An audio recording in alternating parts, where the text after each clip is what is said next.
ಜಗತ್ತಿನಲ್ಲಿ ಹೈಯೆಸ್ಟ್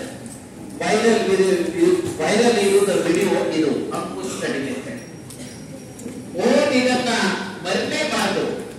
ನಿಮ್ಮ ಲೆಸನ್ಸ್ ಅನ್ನ ಈಜಿಯಾಗಿ ಕವರ್ ಮಾಡಬೇಕು. ಸೊ ನಾನು ಇನ್ನ ಯಾವ ಕ್ಲಾಸ್ ದವರು 10th ದವರು ಎಷ್ಟು ಕ್ವಶನ್ ಆನ್ಸರ್ ಕ್ರಿಯೇಟ್ ಮಾಡಬೇಕು, 9th ದವರು ಇನ್ನು ಕೆಳಗಿನ ಕ್ಲಾಸ್ ದವರು ಮೇಲೆ college higher class primary high school college ಎಲ್ಲರಿಗಾಗಿ ಅದರಲ್ಲಿ ಪ್ಯಾಟರ್ನ್ ಕೊಟ್ಟಿದ್ದೇನೆ. ಬಹಳ ಡಿಟೇಲ್ ಲೆಕ್ಚರ್ ಇದೆ, ಯೂಟ್ಯೂಬ್ ನಲ್ಲಿ ಇದೆ. ಅದು ಅಂಕುಶ್ ಸ್ಟಡಿ ಮೆಥಡ್ ಮನೆಗೆ ಹೋದಾಗ ಯಾವಾಗ ಸಿಕ್ಕ ನೋಡ್ಕೊಳ್ಳಿ. 40 ಮಿನಿಟ್ಸ್ ಲೆಕ್ಚರ್ ಇದೆ. ಆದ್ರೆ ಇಲ್ಲಿ ಶಾರ್ಟ್ ದಲ್ಲಿ 5 ಮಿನಿಟ್ಸ್ ನಲ್ಲಿ ಕೊಡ್ತಾ ಇದ್ದೇನೆ. ಇದು ಕೂಡ ನಿಮಗೆ ಹೈಯೆಸ್ಟ್ ಯೂಸ್ ಆಗ್ತದೆ. ಎಸ್ ಕಮ್ ಆನ್, ಈಗಿನ ಇಲ್ಲೇ ಬೇಕಿದು. ಇದರಲ್ಲಿ ಟೆಕ್ನಿಕ್ ಅದ really understanding, creating question then answering. ಈ ಸಿಸ್ಟಮ್ ಅದ. ಅಂದ್ರೆ ನೀವು ನಾರ್ಮಲ್ ಆಗಿ ಓದ್ಕೊಂಡು ನಾರ್ಮಲ್ ಆಗಿ ಬರೀದು ಮಾಡಬಾರ್ದು. ಎಕ್ಸ್ಟ್ರಾಆರ್ಡಿನರಿ ಥಿಂಗ್ಸ್ ಫಾಲೋ ಮಾಡಬೇಕು, ಎಕ್ಸ್ಟ್ರಾಆರ್ಡಿನರಿ ಆಗ್ಲಿಕ್ಕೆ. ಸೊ ನನ್ನ ಮೆಥಡ್ ಇದೆ, ಇದನ್ನು ಯೂಸ್ ಮಾಡ್ಕೊಂಡು ಇವತ್ತು ನೋಡಿ ಮಧ್ಯಾಹ್ನ ಬೇಕಷ್ಟು ಸಮಯ ಇದೆ ನಿಮ್ಮ ಹತ್ರ. ಒಂದು ಲೆಸನ್ ನಿಮ್ಮ ಒಂದೊಂದು ಲೆಸನ್ 2 hours ನಲ್ಲಿ ಕವರ್ ಆಗ್ತದೆ. 2 hours ನಲ್ಲಿ ಇಡೀ ಬುಕ್ ಲೆಸನ್ ಪ್ರಾಕ್ಟಿಕಲಿ ಬ್ಯಾಕ್ ಆಗ್ತದೆ. ಒಂದ್ಸಲ ಮಾಡಿ ನೋಡಿ. 10th ದವರು 50 ಕ್ವಶನ್ ಆನ್ಸರ್ ಕ್ರಿಯೇಟ್ ಮಾಡಬೇಕು. 9th ದವರು 5 ಕಡಿಮೆ 45, 8th ದವರು ಇನ್ನೊಂದು 5 ಕಡಿಮೆ 40 ಕ್ವಶನ್ ಆನ್ಸರ್ ಕ್ರಿಯೇಟ್ ಮಾಡಿ. Short question answer for lesson. ನಿಮಗೆ ಈಗ ಜಸ್ಟ್ ಒಂದು ಕಾಮನ್ ಐಡಿಯಾ ಹೇಳ್ಕೊಡ್ತೀನಿ. ಒಂದೊಂದು ವಾಕ್ಯ ಓದ್ತಾ ಹೋಗ್ಬೇಕು. ಆ ವಾಕ್ಯದಲ್ಲಿ ಯಾವ್ದಾದ್ರು ಒಂದು ಶಬ್ದ, 2-3 ಶಬ್ದ, ಹಾಫ್ ದ ಸೆಂಟೆನ್ಸ್ ಅಥವಾ ಫುಲ್ ಸೆಂಟೆನ್ಸ್ ಇಂಪಾರ್ಟೆಂಟ್ ಇದ್ರೆ ಅದಕ್ಕೊಂದು ಚಿಕ್ಕ ಪ್ರಶ್ನೆ ಕ್ರಿಯೇಟ್ ಮಾಡಬೇಕು. ಅದಕ್ಕೆ ಶಾರ್ಟ್ ದಲ್ಲಿ ಆನ್ಸರ್ ಬರಬೇಕು. ನಿಮ್ಗೆ ಅನ್ಸ್ಬೋದು ಏನ್ರಿ ಸರ್ ಓದ್ಕೊಂಡು ಅರ್ಥ ಮಾಡ್ಕೊಂಡು ಇಂಪಾರ್ಟೆಂಟ್ ಇದ್ದದಕ್ಕೆ ಕ್ವಶನ್ ಮಾಡೋದು ಆನ್ಸರ್ ಬರೀದು ಅಂತ ಏನಿದೆ ವಿಶೇಷ ಇಲ್ಲಲ್ಲ ಅಂತ ಅನ್ಸ್ಬೋದು. ಆದ್ರೆ ಒಂಚೂರು ನೀವು ಮನನ ಮಾಡಿ ನೋಡಿ, ಇದು practically theoretically most important psychologically super hit method ಇದೆ. ಇಲ್ಲಿ ಒಂದು ಸೈಕಾಲಜಿಕಲ್ ಸೂಪರ್ ಹಿಟ್ ಇಂಪ್ಯಾಕ್ಟ್ ಇದೆ. ಥಿಯರಾಟಿಕಲಿ ಪ್ರಾಕ್ಟಿಕಲಿ ಏನಿದೆ, ಯಾವುದೇ ವ್ಯಕ್ತಿ ಏನಾದ್ರೂ ಓದ್ಕೊಂಡು ಅರ್ಥ ಮಾಡಿಕೊಂಡು ಕ್ವಶನ್ ಕ್ರಿಯೇಟ್ ಮಾಡಿದಾಗ ನಮ್ಮ ಬ್ರೈನ್ ಆ ಪಾಯಿಂಟ್ ಮೇಲೆ ಫೋಕಸ್ ಮಾಡುತ್ತೆ. ಆಗೇನ್ ನೀವು ಆನ್ಸರ್ ಬರೀತೀರೋ ಮ್ಯಾಕ್ಸಿಮಮ್ ದಿನಗಳವರೆಗೆ ವರ್ಷಗಳವರೆಗೆ ಉಳಿತದ. ಕೆಲವು ಮಕ್ಕಳಿಗೆ ಜೀವನ ಎಲ್ಲ ಉಳಿತದೆ. ಅಟ್ಲೀಸ್ಟ್ ನಿಮ್ಮ ಎಕ್ಸಾಮ್ ಆಗೋರಿಗೆ ಡೆಫಿನೆಟ್ಲಿ ಉಳಿತದೆ. ಏನೋ ಸ್ವಲ್ಪ ಅಲ್ಲೇ ಬರುವಾಗ ಒಂಚೂರು ಅದೇ ಕ್ವಶನ್ ಆನ್ಸರ್ ರಿಪೀಟ್ ಚೆಕ್ ಮಾಡಿ. ನೀವು ಲೆಸನ್ ನಲ್ಲಿ ಕ್ವಶನ್ ಆನ್ಸರ್ ಕ್ರಿಯೇಟ್ ಮಾಡ್ತೀರಲ್ಲ, 8th 9th 10th ಕಾಲೇಜ್ ಯಾರೇ ನಿಮ್ಮ ಎಲ್ಲ ಎಕ್ಸಾಮ್ ನಲ್ಲಿ ಇಲ್ಲಿಂದ ಮುಂದೆ ಬರುವ ಎಕ್ಸಾಮ್ ನಲ್ಲಿ ಆಬ್ಜೆಕ್ಟಿವ್ ನೀವು ಕ್ರಿಯೇಟ್ ಮಾಡಿರ್ತೀರೋ ಅದರ ಒಳಗೆ ಬರ್ತದೆ ಆನ್ಸರ್ಸ್. ಕ್ವಶನ್ ಪೇಪರ್ ಯಾಕಂದ್ರೆ ನಾನು ಹೇಳೋದು 50 ಕ್ವಶನ್ ಆನ್ಸರ್ ಕ್ರಿಯೇಟ್ ಮಾಡಿ. 9th 40, 8th 40, 40, 45, 50 question answer create ಮಾಡಿದ್ರೆ ಇಡೀ ಬುಕ್ ಇದು ಲೆಸನ್ ಚಾನ್ಸ್ ಹೋಗ್ತದೆ. ಇಲ್ಲಿ ತೆಗೆಯೋದು ಎಕ್ಸಾಮ್ ಕಂಡಕ್ಟ್ ಮಾಡೋದು ಎಲ್ಲಿ ತೆಗೆಯೋದು ಕ್ವಶನ್ ಕೇಳ್ತಾರೆ, ಎಲ್ಲಿ ಬರ್ತಾರೆ ಕ್ವಶನ್. ಇಷ್ಟು ನಾವು ತೆಗೆದ್ರೆ ಸೂಪರ್ ಎಕ್ಸ್ಟ್ರಾಆರ್ಡಿನರಿ ಸ್ಟಡಿನೂ ಆಗ್ತದ, ಸೂಪರ್ ಕ್ವಶನ್ ಆನ್ಸರಿಂಗ್ ಆಗ್ತದ, ಮತ್ತು ಸಾಮಾನ್ಯವಾಗಿ ಬರಿದೇ ಇಲ್ಲ. This is the study by practical system, study by hard work with smart work. It's a hard work with the smart work. Study by practical system. So this is called Ankush study method. ನಾನು create ಮಾಡಿದ್ದೇನೆ, extraordinary method ಇದೆ, use ಮಾಡ್ಕೊಳ್ಳಿ. ಇನ್ನ ಇದ್ರ ಮೇಲೆ ಇನ್ನೂ ಬಹಳಷ್ಟು detail lecture ನಿಮ್ಗೆ ಯೂಟ್ಯೂಬ್ ಸಿಗ್ತದೆ, ಮನೆಗೆ ಹೋದಾಗ ನೋಡ್ಕೊಳ್ರಿ. ನಿಮ್ಮ ಈ ಕೋಚಿಂಗ್ ಸೆಂಟರ್ ಅಕಾಡೆಮಿ ನಿಮ್ಮ ಗುರುದೇವ್ ಅಕಾಡೆಮಿ ಧಾರವಾಡ ಇವರ ಅಡ್ಮಿನಿಸ್ಟ್ರೇಟಿವ್ ಸರ್ ಶಂಕರ್ ಸರ್ ಮತ್ತು ಇನ್ನಿತರ ಎಲ್ಲ ಸ್ಟಾಫ್ ಮೆಂಬರ್ಸ್, ಎಲ್ಲ ಟೀಚಿಂಗ್ ನಾನ್ ಟೀಚಿಂಗ್ ತಾವೆಲ್ಲ ಸೇರಿ ನನಗೆ ನನ್ನ ವಿಚಾರಗಳನ್ನ ಹಂಚಿಕೊಳ್ಳಿಕ್ಕೆ ಶೇರ್ ಮಾಡಲಿಕ್ಕೆ ಅಮೂಲ್ಯವಾದ ಸಮಯ ಕೊಟ್ಟಿದ್ರಿ. I am very very thankful to my god.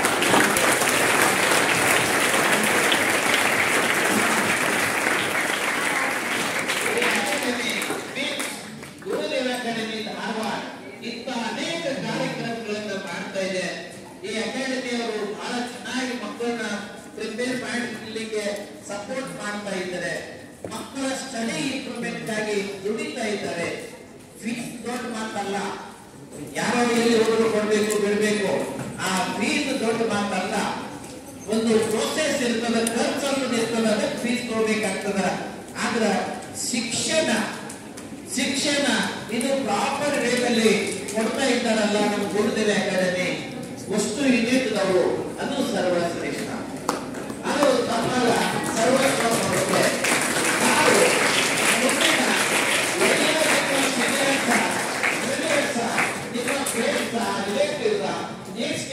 ಎಲ್ಲ ಸ್ಟೂಡೆಂಟ್ಸ್ ಗಾಗಿ ಹೇಳಿ ಬನ್ನಿ. 2ನೇ ತಿಂಗಳಲ್ಲಿ ಇಂಥ ಎಲ್ಲ ಪ್ರೋಗ್ರಾಮ್ ಮಾಡ್ತಾ ಇದ್ದಾರೆ, ಸ್ಟಡಿ ಕೊಡ್ತಾ ಇದ್ದಾರೆ, ಇಂಥ ಸ್ಟಡಿ ಸಪೋರ್ಟಿಂಗ್ ಪ್ರೋಗ್ರಾಮ್ಸ್ ಮಾಡ್ತಾ ಇದ್ದಾರೆ, ಮತ್ತೆ ಬೇರೆ ಬೇರೆ ಕಾರ್ಯಕ್ರಮಗಳು ಮಾಡ್ತಾ ಇದ್ದಾರೆ.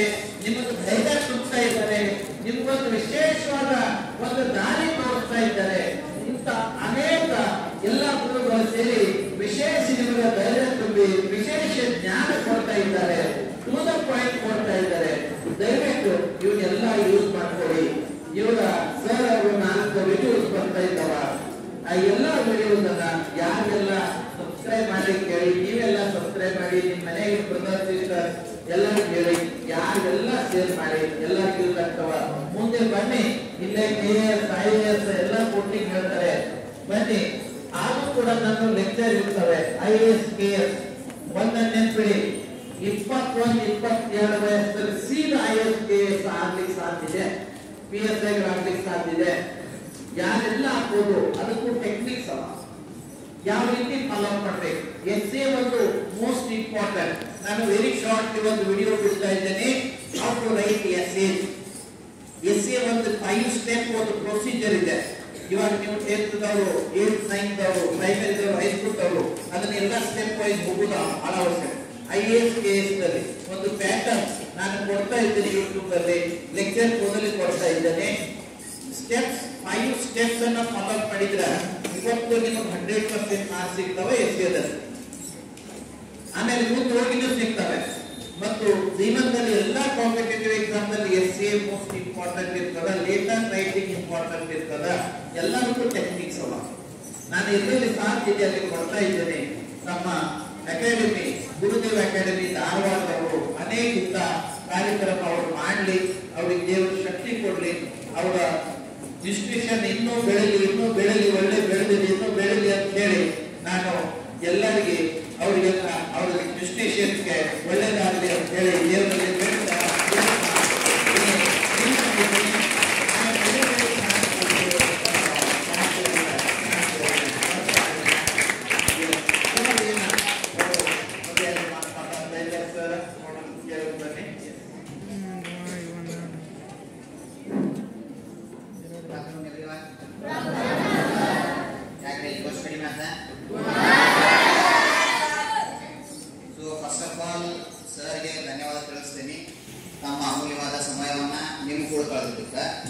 ಇನ್ನೊಂದು ಯಾಕೆ ಇಂಪಾರ್ಟೆಂಟ್ ಈ ಸೆಷನ್ ಅಂತಂದ್ರೆ ಗಣಿತ. ಹೌದಾ? ಗಣಿತ 10ನೇ ಆದ್ಮೇಲೆ ಗಣಿತ ಅನ್ನೋದು ಏನಿಲ್ಲ ಸಬ್ಜೆಕ್ಟ್, ಅದಕ್ಕೆ ಚೆನ್ನಾಗಿ ಭಾಳ ಚಲೋ ಆಗಬೇಕು. ಏನಿಲ್ಲ 200 ಮಂದಿ ಕುಡಿಯೋದಲ್ಲ, ಇದ್ರೊಳಗೆ ಭಾಳ ಅಂತಂದ್ರೆ ಒಂದು 10 ಮಂದಿಗೆ ಅಷ್ಟೇ ಗಣಿತ ಇಷ್ಟ ಆಗ್ತೈತಿ, ಉಳಿಕೆಲ್ಲ ಬೇಸಿಕ್ ಚಲೋ ಮಾಡ್ತೀವಿ. ಹೌದಾ? ಅದಕ್ಕೆ ಈಗ ಸಣ್ಣದಿಂದನ ಯಾಕೆ ಗಣಿತ ಇಂಪಾರ್ಟೆಂಟು, ನೆಕ್ಸ್ಟ್ ನಿಮಗೆ ಸಪೋಸ್ ನಾ ಗೌರ್ಮೆಂಟ್ ಆಫೀಸರ್ ಹಾಕ್ತೇನೆ ಸರ್, ಇಲ್ಲ ಪ್ರೈವೇಟ್ನಾಗ ವರ್ಕ್ ಮಾಡ್ತೀನಿ ಸರ್, ಎಲ್ಲಿ ಹೋದ್ರು ಒಂದು ಸಬ್ಜೆಕ್ಟ್ ಬಿಡಂಗಿಲ್ಲ. ಯಾಕಪ್ಪ ಅಂದ್ರೆ ಗಣಿತ ಸಬ್ಜೆಕ್ಟ್ ಕ್ಲಿಯರ. ಇನ್ನೊಂದು ಯಾಕೆ ಸಬ್ಜೆಕ್ಟಪ್ಪ ಅಂದ್ರೆ ಇಂಗ್ಲೀಷ್ ಸಬ್ಜೆಕ್ಟ್. ಇಂಗ್ಲೀಷ್ ಯಾಕೆ ಇಂಪಾರ್ಟೆಂಟ್ ಸರ್? ಇಂಗ್ಲೀಷ್ ಯಾಕೆ ಇಂಪಾರ್ಟೆಂಟ್ ಅಂತಂದ್ರೆ ಕಮ್ಯುನಿಕೇಟ್ ಮಾಡಾಕ ನಾಳೆ ನೀವು ಆಫೀಸರ್ ಆಗಲಿ ಯಾರು ಲೆಟರ್ ಬರೀಬೇಕು. ಈಗ ಭಾಳ ಮಂದಿ ನಾವು ಒಬ್ಬರ ಒಂದು ಎಕ್ಸಾಂಪಲ್ ಹೇಳ್ತೀನಿ. ಯಾರೋ ಒಬ್ಬರು ಕರಿತೀನಿ, ನೀಟಾಗಿ ನಿಮ್ಮ ಪ್ರಿನ್ಸಿಪಲ್ಗೆ ಒಂದು ಲೆಟರ್ ಬರ್ದು ಕೊಡ್ತೀರ ಅಂತ ಬರ್ದು ಕೊಡ್ತೀರಿ.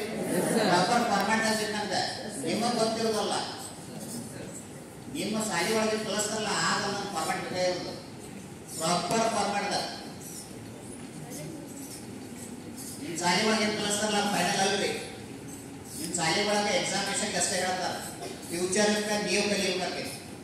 ಈಗ ಸರ್ ಏನು ಹೇಳಿಲ್ಲ ಮ್ಯಾಥಮೆಟಿಕ್ಸ್ ಇದು ಫ್ಯೂಚರಿಗೆ. ನಿಮ್ಮ ಸ್ಕೂಲ್ ಒಳಗೆ ಹೇಳೋದು ಎಕ್ಸಾಮಿನೇಷನ್ ಅಷ್ಟೇ. ಯಾಕಂದ್ರೆ ನೀವು ಎಕ್ಸಾಮಿನೇಷನ್ ಪಾಸ್ ಆಗೋದು ಇಂಪಾರ್ಟೆಂಟ್ ಅಂತ ಬರ್ತು. ಕ್ಲಿಯರ? ಸೊ ಅದಕ್ಕೆ ಏನೈತಲ್ಲ, ಒಂದು ನೀವು ತಿಳಿರ್ತೀರಿ ಮನೆ ಒಳಗೆ ಭಾಳ ಮಂದಿ ಮಾತಾಡ್ತಾರೆ, ಅಲ್ಲಪ್ಪ ದೊಡ್ಡ ಪೋಸ್ಟಿಗೆ ಇರ್ಬೇಕಂದ್ರೆ ಗುರುಬಲ ಬೇಕಾಗೈತಿ ಅಂತ ಕೇಳಿರಿ ಎಲ್ಲರ. ಗುರು ಬಲ, ಬಲ ಎಲ್ಲ ಕಡೆನೇ ಐತಿ, ಗುರು ಎಲ್ಲ ಕಡೆ ಇಲ್ಲ. ಗುರುನ ಕರೆಕ್ಟ್ ಆಗಿ ನೀವು ಹುಡುಕೊಂಡು ಹೋದ್ರಿ ಅಂತಂದ್ರೆ ಅದಕ್ಕೆ ಎರಡು ಕೂಡಿಸಿದಾಗ ಅದು ಗುರುಬಲ ತಾನೇ ಆಗ್ತೈತಿ.